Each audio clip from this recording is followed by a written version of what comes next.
From Wish TV and the All Indiana Podcast Network, this is the Business, Equity, and Opportunities Podcast with Scott Sander. Welcome to the Business, Equity, and Opportunities Podcast. I'm Scott Sander. On this episode, Marc Bessiake is a local videographer whose mission is to turn his client's vision into works of art. He often collaborates with the creative agency GangGang. Every business is unique and has a target audience. If you own or manage a business, Circulus Digital Media can help you connect and grow your customer base with turnkey digital solutions that are nimble, offering best-in-class results, service, and support to reach a bigger customer base, allowing you to pinpoint a specific audience down to the smallest details. Get outside the city, the state, span the globe. Put Circulus Digital Media to work for you. Get started now at circulusdigital.com. That's circulusdigital.com. Yes, my name is Marc Bessiake. I'm a filmmaker, photographer, and editor. I do all things film and photography, and I've been doing so for the last 15 or so years. The things that I am most known for is my nonprofit work, or the nonprofit films and organizations that I work with. That might be either churches or most notably GangGang. I came to Indianapolis in 2010, right after I graduated high school, but in 2009 in high school is where I kind of found my tribe of people, you know, of nerds and weirdos that all really liked creative things, art, poetry, music, photography and filmmaking. The first time I ever got paid was doing some caricatures and a photo shoot that I did at that time. I think I was like a junior in high school, and then I thought that I was going to be going to the College for Creative Studies, which is a pretty big art school in Detroit, and I was really excited to be there. And I didn't get in. And my family's house at the time was foreclosed upon. So house was foreclosed, and we found out we had some family in Indiana, and it was such the random move, and we came here, and I thought my life was over because I'm going to Indiana. But then, I got into a good church. My mom, forced me to go to a good church, and started volunteering there, and really realized that I could get paid to continue to do this work. I just needed to find a new path to get there. I've had a really great family structure. I'm lucky enough where at an early age, my mom and dad built into me, you can be whatever you want to be. And I had very little, I guess, apprehension around, can I actually do it? It was really more like, I'm going to do it at some point. It's going to happen. But the big, I guess, light bulb moment that it can happen in the space that I was in, which is here and kind of not, seeing a true path forward, was when I did this music video for this guy named Will Stomp, and it was called COG, and he took a chance on me, and it was awful. I mean, awful. Just blue and overexposed, and just all the rules that you would have for filmmaking were broken by me in this one instance. I was definitely an amateur, but at the same time, you got people who took a chance on me, and even though I messed it up, the reaction to the music video was jubilation. And at that point, I'm like, okay, if people love me at my worst, then when I get good at this thing, I'm gonna be unstoppable. So I think that was the big moment for me. Yeah, I surround myself with good people who are trying. Like we don't always take the conventional path, and everyone is down to earth who I'm around. They don't think too high or low of themselves. They assess their value, and they're not afraid to call me out on my, for lack of a better term, mess. And so, I think they ground me in a way, and I feel like I can't function without them.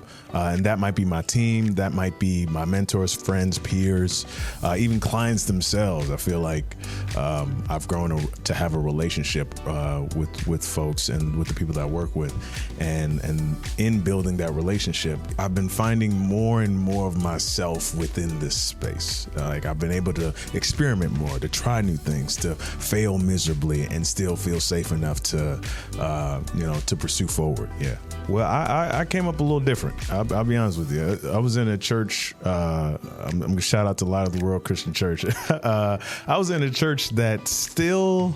Okay, so we had these big projectors, and the projectors can only work on a beta tape.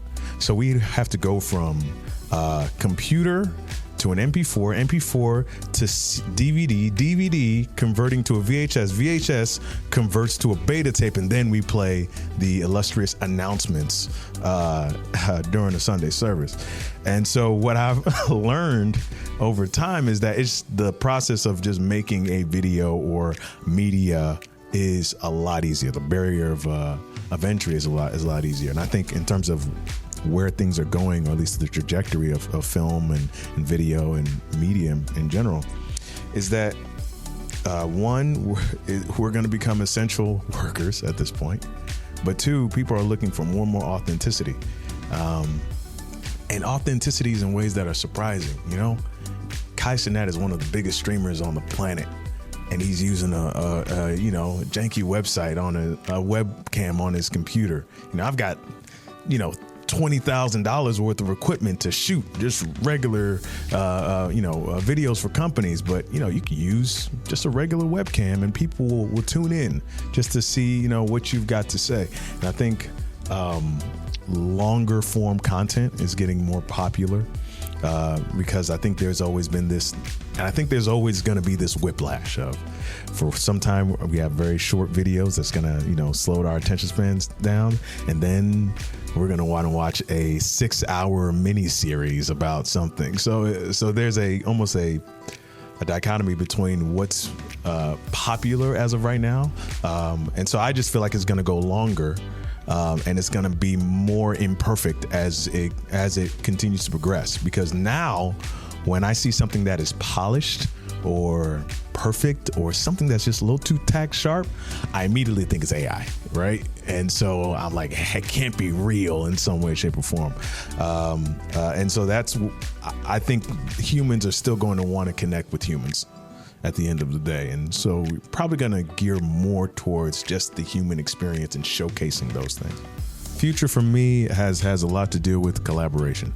For the last, my business, Bessiake Vision, has been open since 2019. So for the last 5 years, I've been a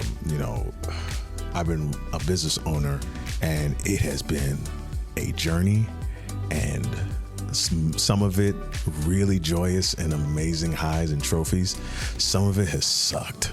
And I have realized that I need friends to help me get through when it gets to the sucky part.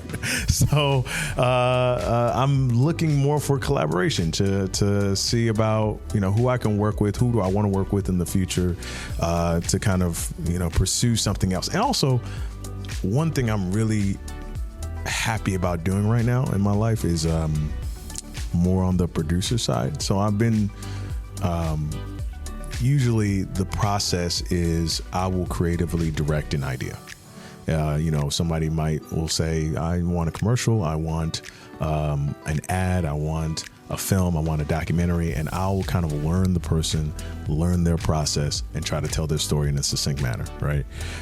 And then sometimes I might do some creative work and short films of my own that'll be able to, get my creative juices out there. But now I'm really intrigued with just producing other people's ideas and just saying, hey, I see your idea, I raise you a better one, and let's see how we can actually make this thing happen.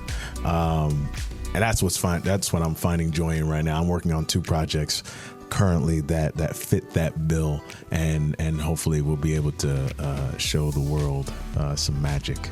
I am at a place where I'm just editing. I'm not really going out and filming as much as I did before, because this whole year has been event after event after event after film after film after film, and now we're at the place where we're more on the post-production side of things, and the things that I'm most excited for I guess is the culmination of some of the work that we've been doing. I've been working closely with a company called GangGang here in the city, and they have been doing such incredible work in terms of bringing up and showcasing the culture of the creative economy.